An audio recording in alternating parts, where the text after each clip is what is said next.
संघीय व्यवस्था ने और इस संवैधानिक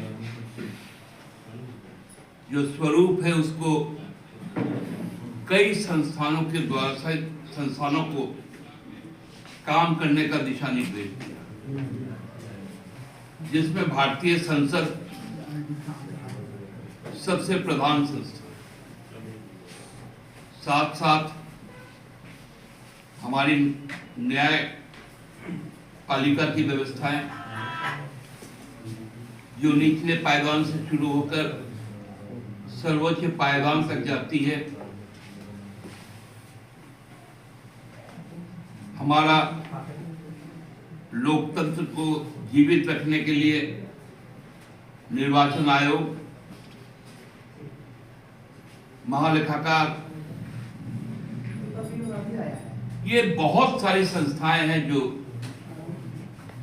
संविधान के तहत उनका गठन किया गया।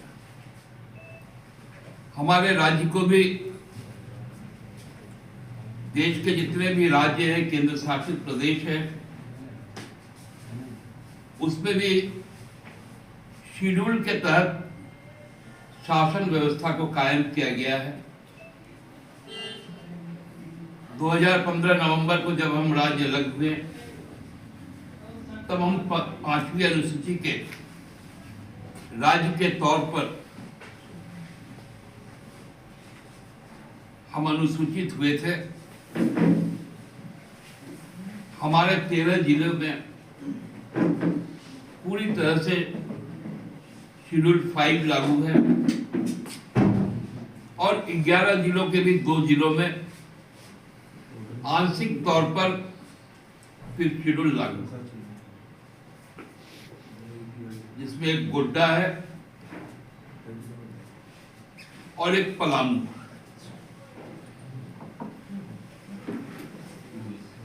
लेकिन आज जिस प्रकार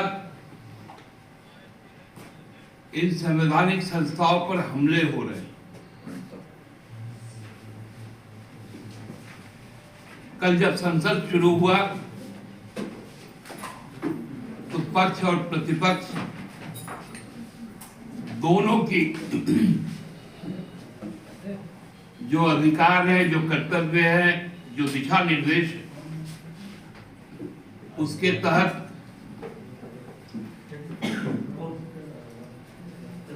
जब केंद्र सरकार को चुभने वाली एक सवाल पर जब बातें शुरू हुई,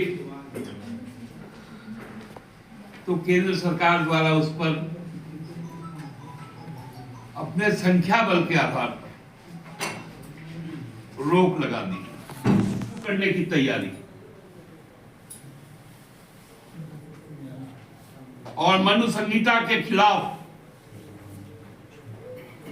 भारत के संविधान को बचाए अक्षुण्ण रखना हम सबकी न केवल जिम्मेवारी है, हम लोग आज के दिन यह शपथ लेते हैं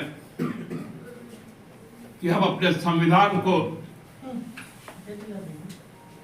किसी भी तरह से न छेड़छाड़ करने की कोई कोशिश होगी तो उसे बर्दाश्त करेंगे,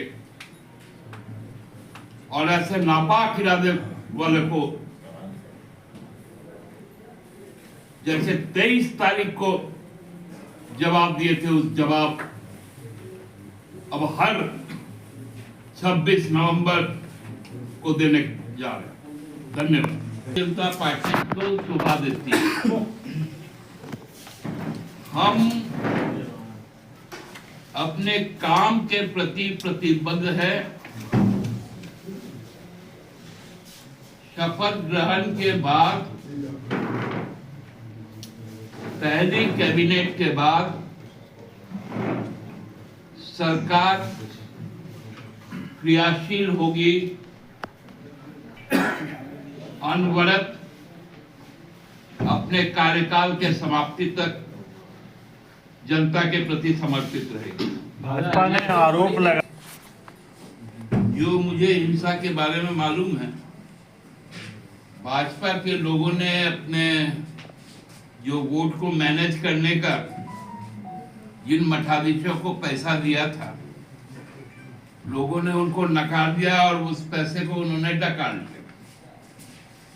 तो ये भाजपा के लोग आपस में लड़ाई भिड़ाई कर रहे हैं। अब पैसा कोई खा गया, दूसरा का नाम ले लिया, तो उसको कुटाई नहीं करेगा तो क्या करेगा? भाजपा को अपना देखना चाहिए। आरोप जेएमएम पे और कांग्रेस पे लगाएगा। अब आरोप किस पे लगाएगा? मैं तो स्पेसिफिक आरोप लगा दूंगा कि किस प्रत्याशी का पैसा किसने खाया, और उसको प्रत्याशी भी खोज रहा है और जनता भी खोज रहा है। रविंदर सुनिए ना, ये लोग बंगाली लोग सीधा क्या डरता है। मैंने उधर से हुआ तो बांग्लादेशी, बांग्ला भाषी हुआ तो बांग्लादेशी, अभी बोलता बंगाली बोलना चाहिए। तो बड़ा खौफ है का मेरा उन लोग को ऊपर ना। प्रधानमंत्री के मित्र के अनैतिक कार्य के कारण उसका जिक्र होना था,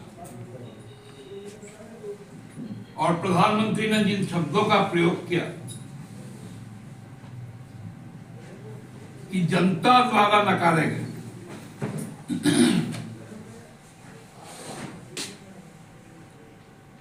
आप स्पष्ट बहुमत में नहीं है, आपका गठबंधन स्पष्ट बहुमत में है, लेकिन आपके बहुमत के खिलाफ भी एक मत है, जो वो लोग सभी नकारे हुए लोग नहीं हैं, स्वीकारे हुए लोग हैं। आप जिस तरह वाराणसी लोकसभा क्षेत्र का प्रतिनिधित्व करते हैं, वहां के प्रबुद्ध मतदाताओं के लिए स्वीकार्य हैं,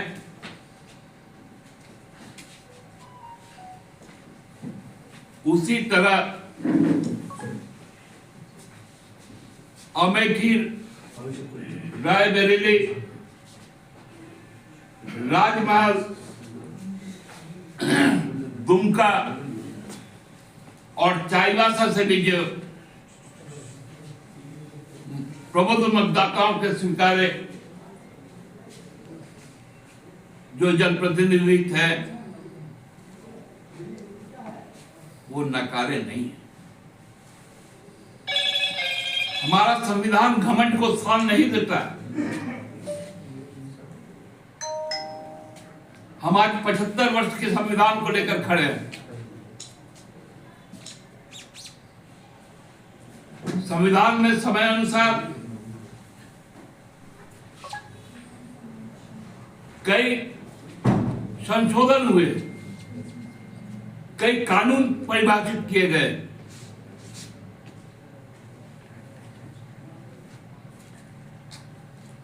पारित किए गए नए कानूनों में भी संशोधन हुए, और ये संसद ने किया, राज्य के विधानमंडल द्वारा किए गए।